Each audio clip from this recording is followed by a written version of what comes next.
were at the tower when languages were confused.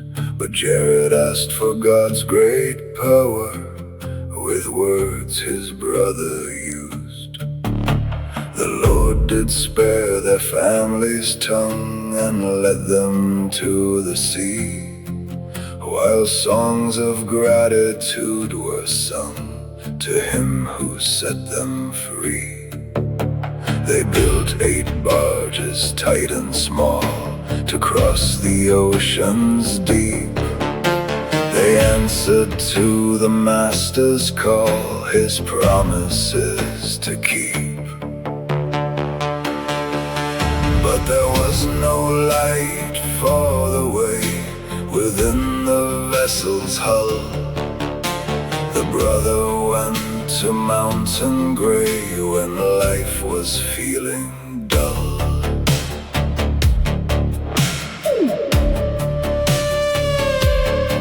He carried 16 stones of white and asked the Lord to touch, to fill the barges with his light, because he believed so much. The finger of the Lord appeared and touched the stones to glow. The brother saw what many feared, but he was blessed to know. He saw the Savior's Spirit form before his birth on earth. Through every trial and every storm, he knew the Savior's word.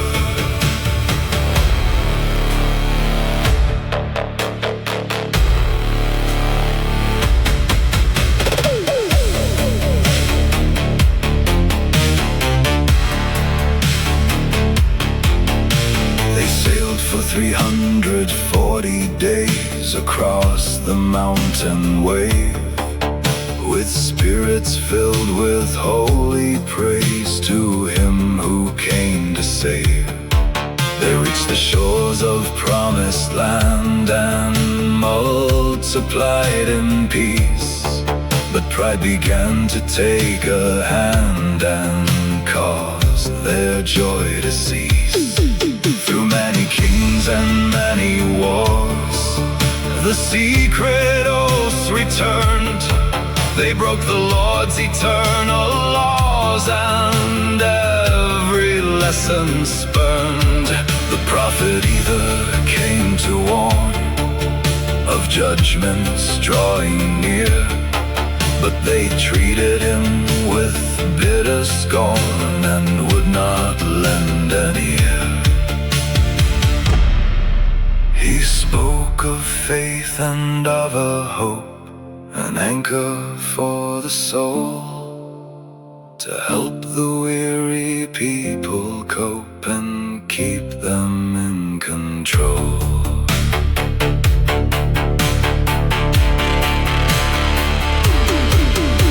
He told of the new Jerusalem that would be built on high, but darkness had encompassed them beneath the open sky. Coriantum fought his foe, the wicked shiz in war. They saw the blood and sorrow grow worse than any seen before. The people gathered for the end into great angry hosts. No longer could the law defend the shores and rocky coasts. They fought until but two remained to face the final breath. The land was broken and was stained by an overwhelming death. Ether hid the record in a cave, the story of his race, a witness of the God who saves by his redeeming grace.